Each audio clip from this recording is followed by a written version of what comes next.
Good morning. Welcome, fourth grade. Welcome to your first podcast. And we're going to be using this for your reading class. We're going to start our new lecture. And our new lecture is the story Baseball Saved Us. It is on page 219.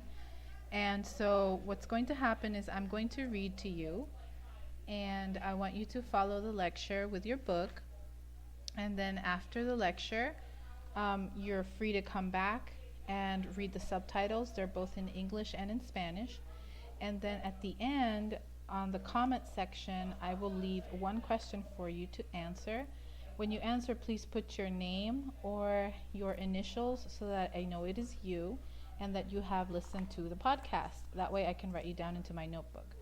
Okay, so we're going to start our lecture on page 220, and here it goes. One day, my dad looked out at the endless desert and decided then and there to build a baseball field. He said people needed something to do in camp. We weren't in a camp that was fun, like summer camp. Ours was in the middle of nowhere, and we were behind a barbed wire fence. Soldiers with guns made sure we stayed there, and the man in the tower saw everything we did, no matter where we were. Okay, next page. As Dad began walking over the dry, cracked dirt, I asked him again why we were here.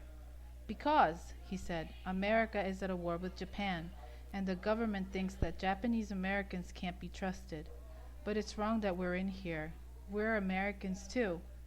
Then he made a mark in the dirt and mumbled something about where the infield bases should be. Okay, next page. Back in school, before camp, I was shorter and smaller than the rest of the kids. I was always the last to be picked for any team when we played games.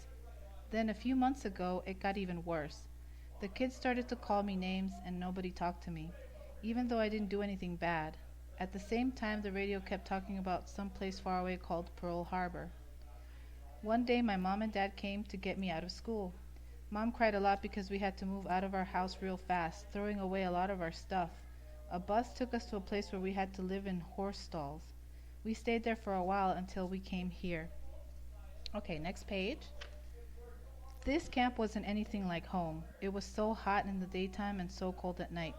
Dust storms came and got sand in everything, and nobody could see a thing. We sometimes got caught outside, standing in line to eat or to go to the bathroom. We had to use the bathroom with everybody else, instead of one at a time like at home. Next page. We had to eat with everybody else too, but my big brother Teddy ate with his own friends. We lived with a lot of people in what we called barracks. The place was small and had no walls. Babies cried at night and kept us up. Okay, so we're going to stop here on page 225. And don't forget to go down to the comments section and answer the one question that I left for you. And I hope you have a good day full of peace and love. And I will see you guys soon. And I'll talk to you in the next podcast.